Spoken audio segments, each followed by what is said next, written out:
You in your room? Oh, Evelyn's gone to the bog. Have you seen Roy? Not allowed. And has Fizz got your number because she keeps texting me asking for updates and I can't concentrate. Yeah, see? Hi, Bernie. Freddie? Why, what's happened to him? I bet he knows there's something going on, doesn't he? What's this? Does someone need to come home? What's to do with Freddie? Apparently he's just lay there. Doesn't seem right. Right. Hang on, Bernie, I'm gonna have to go, yeah? Okay. Is Roy gonna get bail or...? He's innocent. Okay, it's my job to make it impossible for the judge to ignore that. Yeah, when's his case coming up? Because, I mean, should one of us go back, you know, if it's serious, Freddie? Look, don't tell him about Freddie. I mean, Freddie's gonna be fine. Look, he's up next. And he sent this.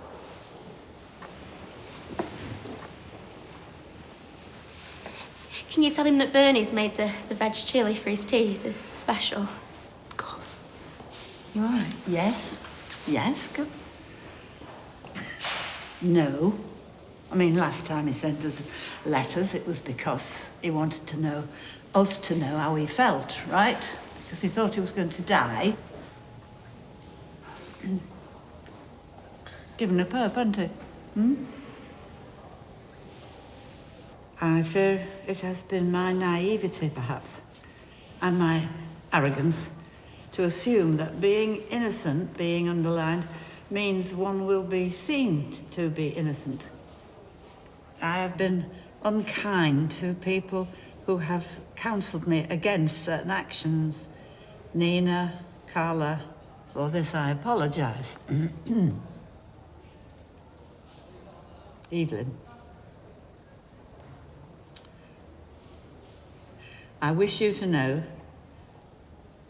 that your friendship has been... I can't do that.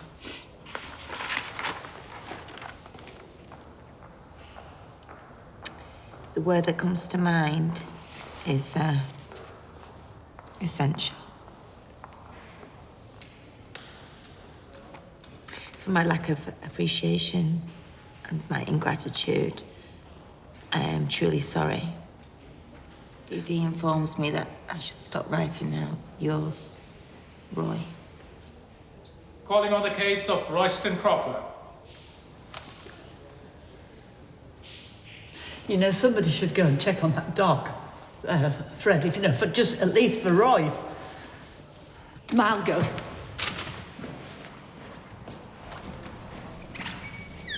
Mr. Cropper is a danger to the public. Let me repeat that. That won't be necessary, Mr. Addis. She doesn't like him. She's not the only one. Murder. The allegation against Mr. Cropper could not be more serious. It's surprising that bail has been granted thus far, considering the overwhelming forensic and circumstantial evidence, which I will detail shortly. Of course you will, you smug. It includes financial transactions, fingerprints on a condom wrapper at the victim's residence, an attempt to clean the crime scene, and no verifiable alibi. Yesterday, Mr. Cropper was further arrested for a violent assault on a 38-year-old female. I imagine Mr. Cropper's advocate will attempt to dismiss this violence as out of character, a response to pressure, perhaps. But these incidents are far from isolated. In 2014, Mr. Cropper was convicted of assault, causing actual bodily harm. The victim, a young man, was attacked with a cricket bat. In addition, Mr. Cropper has previously been arrested for abducting a child. Well, that's not true, is it? It was Wayne. He absconded. A foster kid. I mean, he did it to protect him. With his then partner, Hayley Cropper, formerly Harold Patterson. Oh, yeah. Bringing Hayley's dead name. I'm not listening to this. Although these charges were eventually dropped, it is evidence that Mr. Cropper has a history of flouting the law and absconding. There is a received expectation that even if concerns raised can be addressed, explained, dismissed, that a cautious approach is a sensible approach. That remand is the safest option. But safe for whom? And at what cost? Your Honour, Mr. Cropper is a vulnerable man. Mr. Cropper is also an innocent man. Yeah, go on, Dee-Dee, you tell them. Something which must be presumed until proven otherwise in a fair trial.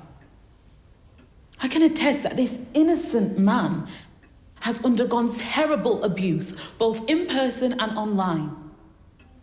Accusations, harassment, and relentless pressure have become his daily experience.